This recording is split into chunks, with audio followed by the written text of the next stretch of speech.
Esta es una lavadora Maytag Atlantis con una tina que excede el tamaño de las lavadoras normales, como se puede ver aquí. Cuando va a iniciarse la reparación de la lavadora, lo primero que se hace es revisar si está haciendo el exprimido. Entonces ponemos directamente el indicador donde dice spin o exprimido. Ya conectamos la lavadora y le presionamos.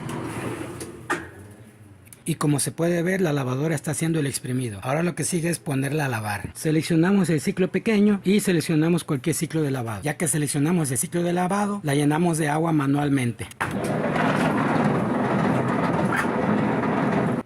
La falla es que no hace su lavado. Hace mucho ruido cuando está haciendo lavado. Entonces se supone que lo que está fallando aquí es la transmisión y hay que revisar la transmisión. Finalmente lo único que vamos a hacer para ver si está trabajando bien la bomba es ponerla a exprimir para ver si nos saca el agua.